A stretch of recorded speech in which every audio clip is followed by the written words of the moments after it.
கொல்கத்தாவில் நடந்த அந்த டாக்டருடைய ரேப் இப்போ 8லேருந்து 9 பேர் அதில் ஈடுபட்டிருக்காங்க அப்படிங்கிற மாதிரியான விஷயங்கள். இந்த சிஸ்டமே சரியில்லை. நீ வந்து இந்த சிஸ்டத்துக்குள்ள இப்படி தான் இருக்கும். உளவுத்துறை, அந்த மாநிலத்தோட உளவுத்துறை எவ்வளோ கேடுகட்ட கேவலமான ஒரு நிலையில இருக்கு அப்படின்றதையும். இப்போ நடக்கிற ப்ரொட்டஸ்ட்ல மம்தா பானர்ஜியும் ஈடுபட்டிருக்காங்க. ஆனால் ஊர்வலம் போகிறது, டாக்டர் ஸ்ட்ரைக்கு, இதுவே வந்து ஒரு மொக்கத்தனமான ஒரு விஷயம் இல்லை. டாக்டருக்கு பாதுகாப்பு இல்லை அப்படின்னாங்க. அப்போ டாக்டர் மட்டும் பாதுகாப்பாக இருந்தால் போதுமா அந்த நாட்டில்? மித்த வந்து டீச்சர் பொண்ணாக இருந்தால் பரவாயில்லையா? இன்ஜினியர் பொண்ணாக இருந்தால் பரவாயில்லையா? அதாவது முட்டாள்கள் தான் இந்த மாதிரி போராட்டம் பண்ணுவாங்க. அடுத்த நாளே ஒரு மருத்துவர் வந்து ஒரு 3 பேஷண்ட்டை பாலியல் வன்கொடுமை. அப்போ இந்த உங்கள் மூஞ்சியை கொண்டு போய் எங்கே வச்சுக்குவீங்க? இப்போ இன்றைக்கி ஒரு டாக்டர் 2-3 பேரை கற்பழிச்சிட்டான்னு வருது. அப்போ ஒன்று டாக்டர் எடுத்து நாடு முழுவதும் போராட்டம்னா இந்த நாடு என்ன ஆகுது? 9 பேர்கிட்ட ஈடுபட்டிருக்காங்க. ஆனால் இந்த ஒருத்தரை மட்டும் தான் கைது பண்ணியிருக்காங்க. அது விசாரணையில் 8 பேராக இருக்கட்டும், இல்லை 10 பேராக இருக்கட்டும், இல்லை 2 பேராக இருக்கட்டும், விசாரணையில் தான் தெரியும். காவல்துறை முன்னே நீங்கள் என்ன போலீஸாக போய் விசாரித்து உடனே கண்டுபிடிச்சி கிழிச்சிருவீங்க. இப்போ மம்தா பானர்ஜி ப்ரொட்டஸ்ட்டில் ஈடுபட்டு இருக்காங்க சார். ஒரு மாநிலத்தில் முதலமைச்சரே வந்து போராட்டக்காரர்களோட சேர்ந்து நீ யாரை எடுத்து போகிற, உனையை தான் போராட்டமே பண்ணுறோம். லோக்கல் போலீஸ் அப்படின்னா சிபிஐன்னு கற்றுவாங்க. சிபிஐ விசாரணை பண்ணுறதுக்கப்புறம் இப்போ யார்கிட்ட அமெரிக்கா FBITயா கொடுக்க முடியும் விசாரணை? இவங்க டாக்டர் பூரா யோக்கியமா அப்படி. வணக்கம் மாப்பதி சார். வணக்கம், எப்படி இருக்கீங்க? மாப்பதி சார், கொல்கத்தாவில் நடந்த அந்த டாக்டருடைய ரேப், அது சம்மந்தமாக டெய்லி ஒரு விஷயங்கள் வெளியில் வந்துட்டே இருக்குது. முதல்ல ஒருத்தரை அரெஸ்ட் பண்ணாங்க. அதுக்கப்புறம் வந்துட்டு இப்போது 8லேருந்து 9 பேர் அதில் ஈடுபட்டிருக்காங்க அப்படிங்கிற மாதிரியான விஷயங்கள் சொல்கிறாங்க. இன்றைக்கி ஆல் ஓவர் இந்தியா வந்து டாக்டர்ஸ் எல்லாருமே ப்ரொட்டஸ்ட்டில் ஈடுபட்டிருக்காங்க. நீங்கள் பார்த்த வரைக்கும், இந்த நியூஸை நீங்கள் வந்துட்டு ரிசர்ச் பண்ண வரைக்கும் என்ன மாதிரியான விஷயங்கள்லாம் வந்து மறைக்கப்பட்டிருக்குன்னு நினைக்கிறீங்க? அதாவது என்ன அப்படின்னு பார்த்தீங்கன்னா, அந்த பொண்ணு வந்து அந்த டாக்டர் பொண்ணு வந்து ஒரு நல்ல ஒரு படிப்பாளி, ரொம்ப டேலண்டான. அப்போ என்ன ஆகுது அப்படின்னா, இந்த ரஜினிகாந்த் சொல்லுவாப்புல, இந்த சிஸ்டமே சரியில்லைன்னு சொல்லி. நீ வந்து இந்த சிஸ்டத்துக்குள்ளே இப்படி தான் இருக்கும் அப்படின்றது தான். இந்த சிஸ்டத்தையே மாற்றணும். இந்த டோட்டலாக இந்த செட்டப்பே மாற்றினா தான் வந்து இது வந்து இந்த மாதிரி அவலங்கள் மாறும். ஸோ வந்து இப்போ இந்த மாதிரி சம்பவங்கள் வளர்ந்த நாடுகளில் நடைபெறலையா அப்படின்னா, எல்லா இடத்துலையும் தான் நடைபெறுது. இப்போ இங்கே வந்து இந்த மாதிரி பாலியல் வன்கொடுமை ஒரு பக்கம் நடக்குதுன்னா, இப்போ அமெரிக்கா போனீங்கன்னா சிறுவர்களை சுட்டு கொண்டு விடுவாங்க. ஏன்னா இந்த மாதிரியான, ஏன்னா அங்கே வந்து பாலியல் வன்புணர்வு பெருசாக இருக்காத காரணம் என்னென்னா, எல்லாத்தையும் ஓப்பன் பண்ணி விட்டான். ஸோ எது க்ளோஸ்டாக இருக்கோ அதுதான் பிரச்சனையில் வரும். இப்போ இங்கே பார்த்தீங்க அப்படின்னா, இந்த பெண்ணை பொறுத்தளவுக்கு மிக கொடூரமாக இருக்கான். இந்த நாட்டில் வந்து ஒரு 150 கோடி பேர் இருக்காங்க. 150 பேர் குழந்தைகள், வயதானவர்கள், பெண்கள் இதெல்லாம் கழித்து இப்போ ஆண்களை மட்டும் எடுத்தாலும் 40 கோடி பேருக்கு மேலே இருக்காங்க. 40 கோடி பேரில் ஒரு சம்பவம் தான் இது. ஏன்னா ஸோ அப்படின்னா அப்படி நடக்கலாமா? 40 கோடி பேரில் எங்கேயோ ஒன்று நடக்குதுன்னு விட்டுற முடியுமானா அதை விட முடியாது தான். அதில் மாற்று கருத்து கிடையாது தான். ஆனால் என்ன அப்படின்னு பார்த்தீங்க அப்படின்னா, இந்த மாதிரி இருக்கிறதுக்கு காரணம் அந்த லோக்கல் ஆட்சியாளர்கள் மேலே இருக்கக்கூடிய பயமற்ற நிலை ஒன்று. 2வது, கிரிமினல்ஸ் எப்போவுமே என்ன பண்ணுவான்னா, ஒரு அரசியல் கட்சியில் போய் சார்ந்து அவன் வந்து ப்ரொடெக்டிவாக இருப்பான். போலீஸை சார்ந்து போயிடுவான். அந்த போலீஸை சார்ந்து போகிறவன்லாம் வந்து பார்த்திங்கன்னா கிட்டத்தட்ட ஒரு 40-50% 50% வந்து ஏதோ பண்ணுறதுக்கோ இல்லை ஏதோ பண்ணுறதுலேருந்து ஒளியிறதுக்கோ கான்டாக்ட் பிடிக்கிறதுக்கோ போலீஸை போய் ஐஸ் வைக்கிறான்னு அர்த்தம். அப்படி தான் இவன் வந்து என்னென்னா, இவன் ஒரு சைக்கோ, பெண் சைக்கோ. இவன் வந்து என்ன பண்ணுறான் அப்படின்னா, போலீஸுக்கு பாக்ஸிங் கற்றுக் கொடுக்குறான். ஒரு பாக்ஸர் இவன். போலீஸுக்கு பாக்ஸிங் கற்றுக் கொடுக்குறான். அதிகாரிகளோட க்ளோஸ் ஆகிறான். க்ளோஸ் ஆகிட்டு அவங்களுடைய என்ன பண்ணுறான்னா, அவருடைய நல வாரியத்தில் உறுப்பினராகவே ஆயிடுறான், இன்ஃப்ளூயன்ஸ் பண்ணி. ஸோ இப்படி இருக்கும்போது உளவுத்துறை, அந்த மாநிலத்தோட உளவுத்துறை எவ்வளோ கேடுகட்ட கேவலமான ஒரு நிலையில் இருக்குது அப்படின்றதையும், இந்த சிஸ்டமே சரியில்லை அப்படின்றதுக்கு அதுக்கான காரணத்தையும் நம்ம பார்க்கணும். இப்போ ஒருத்தன் வந்து காவல்துறை அதிகாரிகளையே நெருங்குறான் அப்படின்னா, அவன் தீவிரவாதியாக கூட இருக்கலாம்ல, யாராக வேணாலும் இருக்கலாம். அவனை எப்படி அவனோட பேக்ரவுண்ட்லாம் தெரியாமல் இவங்க வந்து போலீஸ் வாரியத்தில் வந்து இவ்வளோ பெரிய பதவி அவனுக்கு கொடுத்தாங்க. அதிகாரிகளுக்கு பாக்ஸிங் ப்ராக்டிஸ் கொடுக்குற அளவுக்கு எப்படி பண்ணாங்க? இப்போ காவல்துறையில் அதிகாரிகளுக்கு ப்ரைவேட்டாக நிறையா பேர் வந்து ப்ராக்டிஸ் கொடுப்பாங்க. நீங்கள் வந்து நிறையா விஷயங்களை வந்து அரசு சார்பில் ஆளை வச்சு சம்பளம் கொடுக்க முடியாது. இப்போ பார்த்தீங்கன்னா, இப்போ நம்ம நண்பர் ஒருத்தர் இருக்கார், அவர் வந்து பார்த்திங்கன்னா அண்டர் வாட்டரில் நீந்தி போகிறது அப்படின்றத ட்ரைனிங் கொடுத்துட்ருக்காரு. சரியா? அவர்கள் வந்து என்ன, தருண் ஸ்ரீன்னு சொல்லிட்டு பாண்டிச்சேரியில் இருக்கார். அவன் என்னன்னா, இப்போ காவல்துறை அதிகாரிகளுக்கு மட்டும் இல்லாமல் நீங்கள் வந்து இராணுவத்தில் உள்ள சில பேருக்கும் எப்படின்னா அண்டர் வாட்டர் ஸ்கியூபா டைவிங் இருக்குல்ல, அதுக்கான பயிற்சியை கொடுத்துட்ருக்காரு. இந்த மாதிரி நமக்கு தெரிஞ்ச இந்த மாதிரி சில பேர் வந்து காவல்துறைக்கு சண்டை பயிற்சி, கராத்தே பயிற்சி கொடுப்பவர்கள், யோகா பயிற்சி கொடுப்பவர்கள், இப்படிலாம் இருக்காங்க. ஆனால் காவல்துறை அப்படின்றது மக்களை பாதுகாக்கக்கூடிய, இராணுவமாக இருந்தாலும் மக்களை பாதுகாக்கக்கூடிய, இந்த நாட்டை பாதுகாக்கக்கூடிய ஒரு அமைப்பு. அந்த அமைப்பில் ஒரு சிவிலியனை உள்ளே கொண்டு வரும்போது அந்த சிவிலியன் யாருன்ற, அவனோட மனநிலை என்ன, அவன் யார், அவனோட பேக்ரவுண்டு என்னன்றதெல்லாம் தெரியாமல் முட்டாள்தனமாக அவனை கொண்டு போய் அதிகாரிகள்கிட்ட கோர்த்து விட்டதே உளவுத்துறையோட முதல்ல தவறு. அது வந்து அந்த சிஸ்டத்தோட அந்த மாநில அந்த அம்மாவும் சேர்ந்து ஊர்வலம் போது ஏன்னா முட்டாள்தனமாக இருக்குது. ஆமாம், இப்போ அது ஒரு கேள்வியாக இருக்குது. என்னென்னா இப்போ நடக்கிற ப்ரொட்டஸ்ட்டில் மம்தா பானர்ஜியும் ஈடுபட்டிருக்காங்க, ஆனால் அவங்க யார் எதிர்த்து ப்ரொட்டஸ்ட் பண்ணுறாங்க அப்படிங்கிற ஒரு கேள்வியை அவங்க வைக்கிறாங்க. அந்த அக்யூஸ்ட் எதிர்த்து பிரச்சனை பண்ணுறாங்க அப்படின்னு வச்சு, அதாவது இதெல்லாம் வந்து காமெடி பீஸுகள்மா. அதாவது எப்படின்னா நம்மளை எதிர்த்து வரும்போது நம்மளே போய் நானும் வாழ்க்கைன்னு கோஷம் போட்டு போகும்போது நீங்கள் என்ன கூட்டத்தில் இருக்க ஆள் என்ன பண்ண முடியும்னு ஒரு கேள்வி இருக்குது.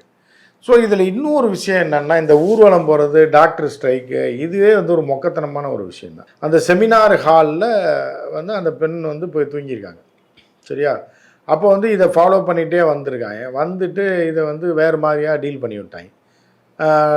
பண்ணிவிட்டு இதில் வந்து நிச்சயமாக ஒருத்த மட்டும் ஈடுபட்டிருக்கிறதுக்கான வாய்ப்பு கம்மின்றது தான் இப்போ இருக்குது. சிபிஐ தீவிரமாக விசாரணை பண்ணிகிட்டு இருக்கு. இந்த வழக்கில் வந்து சிபிஐ சும்மாலாம் இல்லை, சிபிஐ வந்து தீவிரமாக விசாரித்துக்கிட்டு இருக்கு.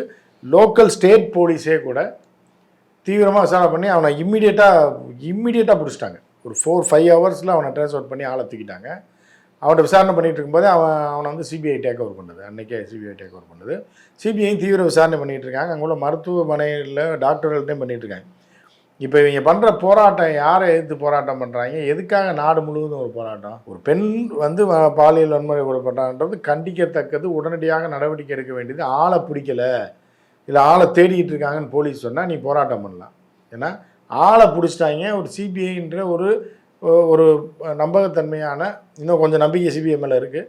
அவர்கள் விசாரணை பண்ணியிருக்காங்க. அப்புறம் நீ எதுக்கு நாட்டை தழுவிய போராட்டம் பண்ணுறீங்க அப்படின்னு சொல்லிட்டு இருக்கும்போது டாக்டருக்கு பாதுகாப்பு இல்லை அப்படின்றாங்க. அப்போ டாக்டர் மட்டும் பாதுகாப்பாக இருந்தால் போதுமா அந்த நாட்டில்? மித்த வந்து டீச்சர் பொண்ணாக இருந்தால் பரவாயில்லையா, இன்ஜினியர் பொண்ணாக இருந்தால் பரவாயில்லையா, அந்த மாதிரி நடந்தால் பரவாயில்லையா? இன்னொரு கோமாளி, அதாவது முட்டாள்கள் தான் இந்த மாதிரி போராட்டம் பண்ணுவான்னா, மருத்துவர்களே இப்படி வந்து இதை அரசியலாக்கி போராட்டம் பண்ணுறதுன்றது ஏற்றுக்கொள்ள முடியாது. ஏன்னா நேற்று அப்படி நடந்திருக்கு.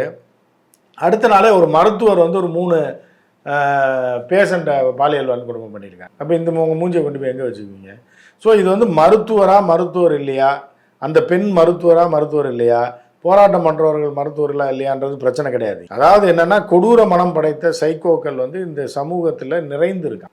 அவன் ஒரு பெர்சன்டேஜ் இருக்கான். இப்போ 150 கோடி பேரில் வந்து 30 லட்சம் பேர்னாலும் சைக்கோ இருப்பான், கொடூரமான சைக்கோக்கள். அவன் ஏன் வந்து கட்டுப்பாட்டில் இருக்கான் அப்படின்னா, காவல்துறையும் இந்த அரசும், இந்த மத்திய அரசோ மாநில அரசோ கடுமையான நடவடிக்கை எடுக்கும். நம்மளை தூக்குனாங்கன்னா வாழவே முடியாது, ஒரு நாளுக்காக நம்ம வாழ்க்கையை இழந்துருவோம் அப்படின்ற ஒரு பயம் இருக்குல்ல காவல்துறைக்கு, சட்டத்துக்கும் பயம் இருக்குல்ல. அதை வந்து பவர்ஃபுல்லாக கொடுக்கும்போது தான் அவன் பயப்படும். அது வீக்காக இருக்கும்போது இவன் இறங்கி அடிக்க ஆரம்பிச்சிடுவான், சரியா? இதில் வந்து அரசு மீதும் மிகப்பெரிய தவறு இருக்குது. 36 மணி நேரம் டியூட்டின்றது இப்போ தான் நமக்கே தெரியுது. ஒரு மருத்துவர் வந்து ஏற்கனவே பேஷன்ஸ் இருக்கான், அது வந்து ஒரு ட்ரையான ஜாபு, புரியுதா உங்களுக்கு? இப்போ வந்து நீங்கள் ஒரு டூரிஸ்ட் கைடு அப்படின்னா சந்தோஷமாக வேலை பார்க்கலாம். 36 மணி நேரம் தூங்கி அப்படியே அழகாக இயற்கையை பார்க்க போகிறீங்க, 4 பேரோட பழக போகிறீங்க, டெய்லி வேறு ஆள் வருவான், அவங்களுக்கு எக்ஸ்பிளைன் பண்ண போகிறீங்க, சந்தோஷமாக வாழ போகிறீங்க, சரியா? ஒரு டூரிஸ்ட் ஸ்பாட்டில் இருந்தால் பரவாயில்ல. இல்லை ஒரு டூரிஸ்ட் சென்டரில் வந்து நீங்கள் ஒர்க் பண்ணுறீங்க அப்படின்றது பரவாயில்ல. ஒரு பைலட்டு ஒரு ஜாலியாக போகிறோம், ஒரு ஏர்போர்ட் ஏர் ஹோஸ்டர்ஸ் அப்படின்னா விதவிதமான ஆட்களை டெய்லி பார்க்குறோம், வேறு ஒரு நாட்டுக்கு போகிறோம், இறங்குறோம், வேறு ஆள், அடுத்த ஃப்ளைட்டில் வேறு ஆள் வருவான்.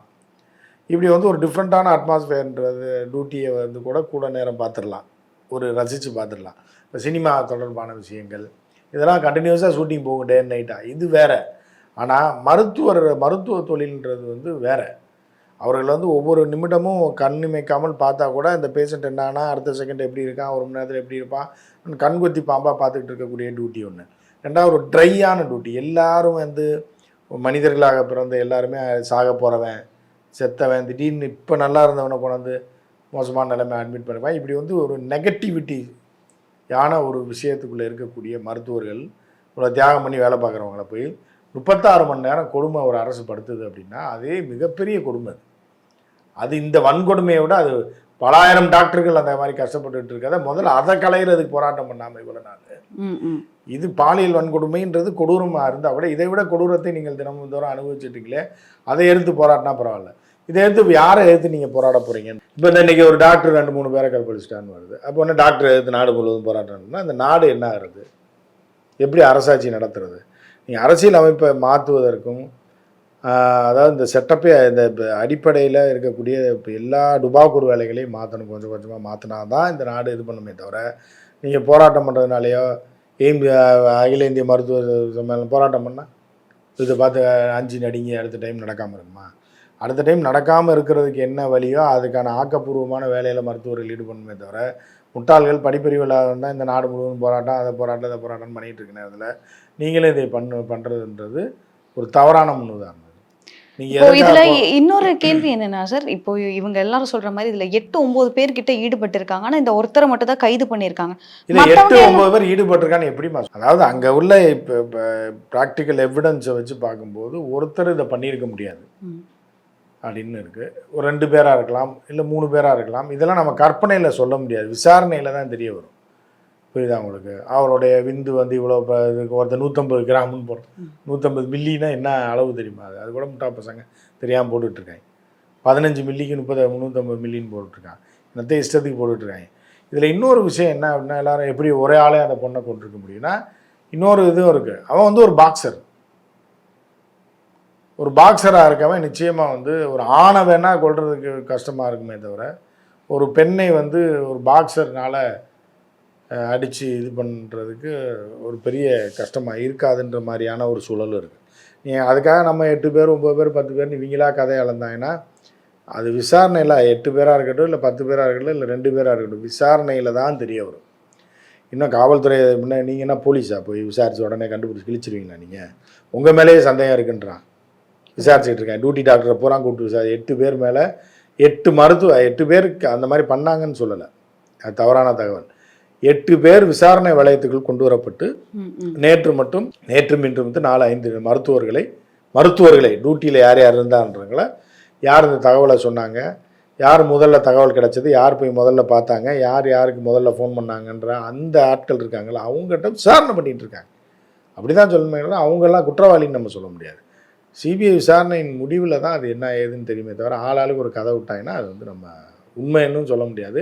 இப்படி தான் வந்து என்னென்னா ஒரு விஷயத்தை வந்து குலைச்சி விட்டு போயிடுவாங்க, வதந்திகளை பரப்பி விட்டு. நமக்கு வந்து உண்மையான கல்பிரிட்டை கண்டுபிடிச்சே ஆகணும். ஒருத்தனை பிடிச்சிட்டாங்க, இனி அவன்கிட்ட விசாரிக்கிறதுல அவன் எல்லாத்தையும் சொல்லிடுவான். அதை சிபிஐ எப்படி வாங்கணுமோ அந்த விஷயத்தை வாங்கிடும். அதற்கு அடுத்த கட்ட விசாரணையாக தான் ஒரு 6-7 மருத்துவர்களை விசாரிச்சுக்கிட்டு இருக்காங்க. ஏன்னா அந்த முட்டாள் டீனை வந்து தூக்கி விட்டாங்க. அந்த ஆள் உடனே வந்து என்ன பண்ணான்னா, இது வந்து அந்த பொண்ணை சூசைட் பண்ணிடுச்சுன்றாங்க. எப்படி ஒரு டீனாக இருக்கக்கூடிய ஒருத்தன், ஒரு மருத்துவர், சீனியர் மருத்துவர், அவர் தான் டீனாக இருக்க முடியும், பிரின்சிபாலாக இருக்க முடியும்.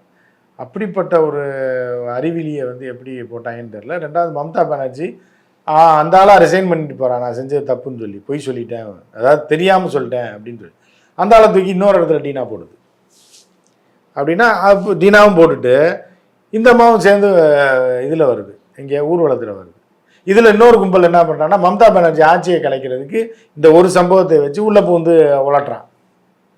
அவனை வந்து கட்சிக்காரங்க போட்டு பொழந்து உள்ளே பூந்து அடித்து, இது என்ன நாடு, என்ன பண்ணுறாங்க இவங்க? அரசியலுக்கு இந்த இதுதான் கிடச்சிதா? ஒரு பொண்ணு அதிபயங்கரமான தூக்கம், அவங்க ஹாஸ்பிட்டலு, அதில் ஒரு ஓரத்தில் போய் படுத்துருக்கு, அதுக்கு இப்படி ஒரு கொடூரமான ஒரு நிலைமை வந்திருக்கு. அப்படிங்கும்போது அதை வந்து பார்த்துட்டு அதை சரி பண்ணுறதுக்கு வழி இல்லாமல் இவங்க இதை வச்சு அரசியல் பண்ணிகிட்டு இருக்காங்க. மம்தா பானர்ஜி ஒரு அரசியல் பண்ணுறது, மம்தா பானர்ஜியை கலைச்சி விடுறதுக்கு பிஜேபிக்கார ஒரு அரசியல் பண்ணுறான்.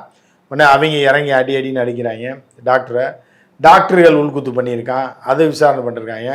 டாக்டர்கள்லாம் சேர்ந்து இந்த குற்றவாளிக்கு இது பண்ணி எதுக்கு போராட்டம் பண்ணுறாங்கன்னு தெரியல. குற்றவாளியை பிடிச்சாச்சு, சிபிஐ விசாரணை நடத்திக்கிட்டு இருக்கு. இதுக்கு மேலே என்ன விசாரணை பண்ணுறது? யார் இருக்கா?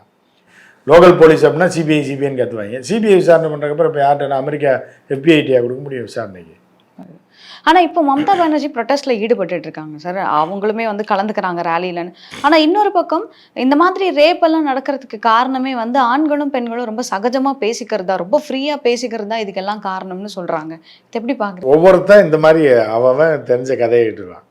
இப்போ அதை நான் ஏற்கனவே சொன்னேன்ல, இந்த 140 கோடி இப்போ 150 கோடி பாப்புலேஷன் இருக்காங்கல்ல, அதில் 75 பொம்பளைங்க, 75 கோடி ஆம்பளைங்கன்னு வச்சுங்க. இதில் கிழவிகள் இருக்கலாம், கிழவர்கள் இருக்கலாம், சின்ன குழந்தைங்க இருக்கலாம். இதெல்லாம் வந்து போக நீங்கள் 2 பெண் ஆணுன்னு எடுத்துட்டிங்கன்னா மிடில் ஏஜில் ஒரு 15 வயசுலேருந்து ஒரு 40-45 வயசு வரைக்கும்னு வச்சிங்களேன், எப்படியும் ஒரு 40 கோடி பேர் நாள் இருப்பாங்க. இந்த 40 கோடி பேரில் குழந்தைகளை விட்டுருங்க, வயசானவன் ஒன்றும் அவன் வந்து சைக்கோத்தனம்லாம் எதுவும் பண்ண முடியாது அப்படின்ற மாதிரியான ஆட்கள்லாம் கழிச்சுன்னா ஒரு 40 கோடி பேர் ஆண் பெண் எடுத்துட்டிங்கனாலே இதில் வந்து 4 கோடி சைக்கோ இருக்கும். புரியுதா உங்களுக்கு? இந்த 4 கோடி சைக்கோ வச்சு 150 கோடியை நம்ம முடிவு பண்ண முடியாது. புரியுதா உங்களுக்கு? இப்போ நீங்கள் பெண் நல்லவங்கன்னு சொல்ல முடியாது, ஆம்பளை நல்லவனும் சொல்ல முடியாது. 2 பக்கமும் சைக்கோக்கள் இருக்குது. 4 கோடி சைக்கோ இருக்குதுன்னு வச்சுங்களேன். இந்த 4 கோடி சைக்கோவில் 40 லட்சம் சைக்கோனாலும் கொடூர சைக்கோவாக இருக்கும்.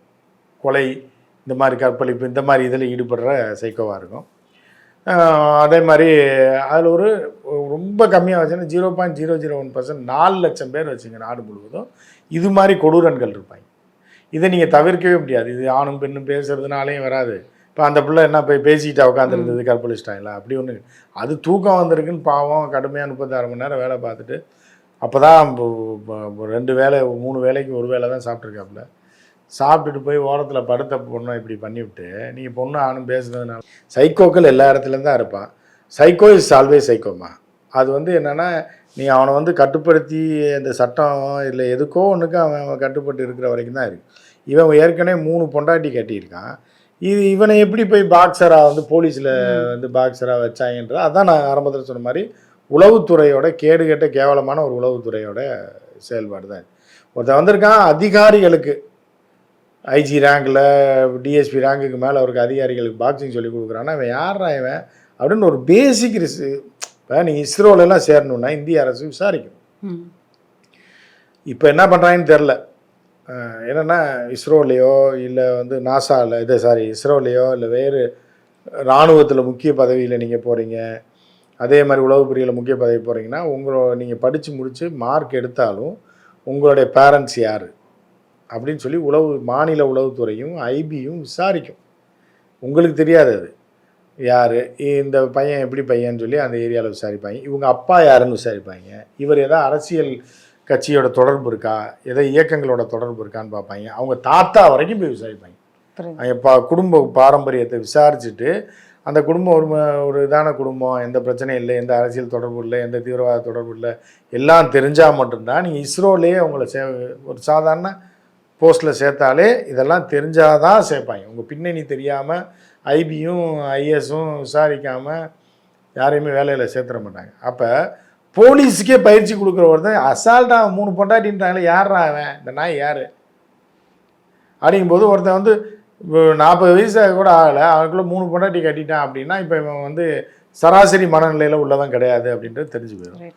அதை விசாரிச்சுருந்தாலே இவனை உள்ளே கொண்டு வந்துருக்க மாட்டாங்கல்ல. இவனை வச்சு வளர்த்து ஹாஸ்பிட்டலில் தூக்கி போட்டு அதில் ப்ரொடெக்ஷனுக்கு போட்டு.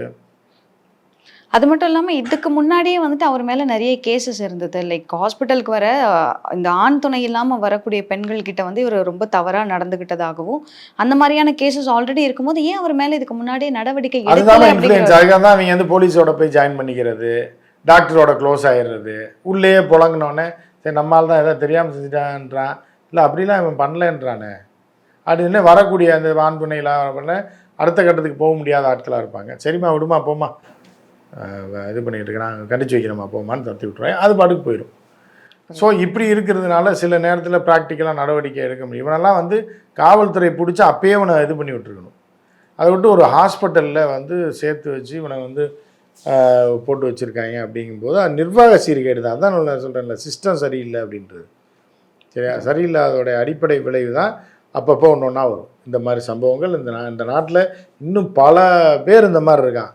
அவனெல்லாம் அடிப்படையிலே பிடிச்சி வெளியில் அனுப்பாது தான் இனி ஃப்யூச்சரில் நடக்கக்கூடிய விஷயங்களுக்கும் இப்போ இன்னும் நடவடிக்கை எடுக்க முடியாமல் இருக்கிறதுக்கான விளைவு இன்னும் ஃப்யூச்சரில் வரும். Okay sir. அதே மாதிரி ரீசெண்ட் டேஸாக வந்துட்டு எக்ஸ் தளத்தில் வந்துட்டு கொல்கத்தாவில் வந்து ரிலீஸ் ஆகக்கூடிய நிறைய வீடியோஸ் வந்து வந்துட்டு இருந்தது. என்னன்னா வெஸ்ட் பெங்காலில் வந்துட்டு ஒரு பெண்களை வந்துட்டு ஒரு ஒரு 4-5 ஆம்பளைங்க சேர்ந்து கட்டையால் அடிக்கிற மாதிரியான வீடியோஸ்லாம், அந்த வீடியோவை பார்க்க கூட முடியல. ஆனால் அது உண்மையிலேயே கொல்கத்தா தானா? நிறைய பேர் சொன்னது என்னன்னா அது வெஸ்ட் பெங்காலோடைய பார்டர்ல இருந்து வரக்கூடிய வீடியோஸ் அப்படின்னு. ஸோ இதுக்கு முன்னாடியே அங்கே இந்த மாதிரியான நிறைய விஷயங்கள் நடந்துகிட்டே தான் இருக்குது. ஆனால் மம்தா பானர்ஜி இதை பற்றி எந்த ஒரு விஷயம் இதை பற்றி கேட்டால் கூட அதுக்கான பதில் வரல அவங்க கிட்ட இருந்து அப்படின்னு. அதாவது எப்படின்னா, இப்போ இப்படி இருக்குல்ல, இதுக்கு முன்னாடி கம்யூனிஸ்ட் ஆட்சி இருந்தது. கம்யூனிஸ்ட் ஆட்சி இருந்த காலத்தில் இருந்து அந்த மக்கள் வந்து எதிலையுமே வளர்ச்சி அடையலை. கம்யூனிஸ்ட் ஆட்சி எதை உத்தரவாதம் பண்ணுச்சுன்னா விலைவாசி உயர்வை கட்டுப்படுத்தி வைக்கிறது. இவனுக்கு காசு கொடுக்கல. விலைவாசி உயர்வு பஸ் டிக்கெட்டு விலையே தான் 10 வருஷம் 20 வருஷம் வச்சுருந்தாங்க. இது யாருக்கு பிரயோஜனம்? ஸோ அந்த மக்கள் வந்து காட்டு மிராண்டிகளாக தான் வந்து இருக்கான். படிப்பறிவு இல்லாமல் இன்னைக்கு வரைக்கும் கம்யூனிஸ்ட் ஆட்சி முடிஞ்சு 20 வருஷம் முடிஞ்சு வேறு ஆட்சி வந்து மம்தா பானர்ஜி ஒரு 15 வருஷமாக போயிட்டுருக்கு.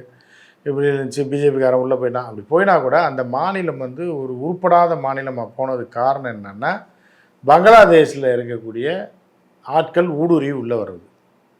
இவனும் வங்காளி அவனும் வங்காளி தான், மதம் வேணால் வேறையாக இருக்கலாம், அது வேறு விஷயம். அது வந்து ஒரு வளர்ச்சி அடையாத பகுதி தான் நார்த் ஈஸ்ட்டுன்றது. இதனாலும் பரவாயில்ல, வெஸ்ட் பெங்கால் பரவாயில்ல. ஏன்னா நீங்கள் வெஸ்ட் பெங்கால் இன்னும் தாண்டி போக போக பார்த்தீங்க அப்படின்னா அசாம் தாண்டி நீங்கள் போகும்போது பார்த்தீங்கன்னா இவர்களுக்கெல்லாம் ஒரு பாரம்பரிய கலாச்சார இதெல்லாம் இருக்குது. யார் வெஸ்ட் பெங்காலுக்கு இருக்குது, அசாமுக்கு இருக்குது. ஆனால் காலப்போக்கில் வந்து என்ன, அரசுகள் கேடுகட்ட கேவலமான அரசாங்கங்கள் இவர்களை ஆளும்போது, மக்களை படிப்பறிவு இல்லாமல் வச்சுருக்கும்போது, கல்வி அறிவு கொடுக்காம இருக்கும்போது என்ன ஆகுதுன்னா காட்டு பிராண்டியாகவே இருக்காங்க. இன்னும் அப்படி தான் இருக்காங்க. நீங்கள் வந்து பார்த்தீங்க அப்படின்னா நீங்கள் இந்தியாவில் இருந்து இந்த பான் வீடியோஸ்லாம் வருது இல்லை, இதில் வந்து மெயினே வந்து பார்த்தீங்க அப்படின்னா வெஸ்ட் பெங்கால், அஸ்ஸாமு, பங்களாதேஷில் இருந்து தான் வருது.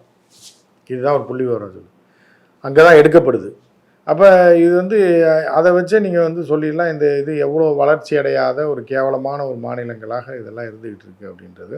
ஸோ அந்த பகுதியை அவ்வளோ வளர்ச்சி அடையாத பகுதி தான். நீங்கள் அப்படியே டாப்பில் தெலங்கானா அவுட்டரில் தாண்டிட்டிங்கனாலே மேலே போனீங்கன்னா ஒரிசா, அப்படியே லெஃப்டில் வந்தீங்கன்னா உத்தரப்பிரதேஷ், ரைட்டில் போனீங்கன்னா அஸ்ஸாம், வெஸ்ட் பெங்கால், அப்படியே நேராக போனீங்கன்னா அது பங்களாதேஷ் வரைக்கும் அந்த பெல்ட் எல்லாமே இன்னும் வளர்ச்சி அடையாத பிற்போக்குத்தனமான.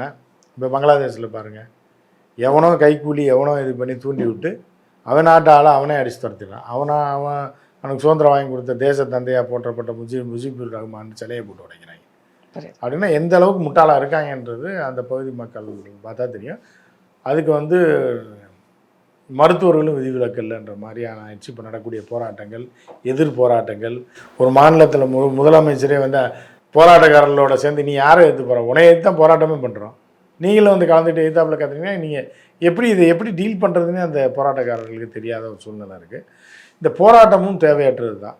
ஏன்னா ஆளை பிடிச்சிட்டாங்க, இன்னும் விசாரணை நடந்துகிட்டு இருக்குது சிபிஐயில். தேவையற்ற போராட்டத்தையும் இந்த நாட்டில் குழப்பத்தை ஏற்படுத்துவதற்கு இது போன்று செய்வது ஒரு தவறு.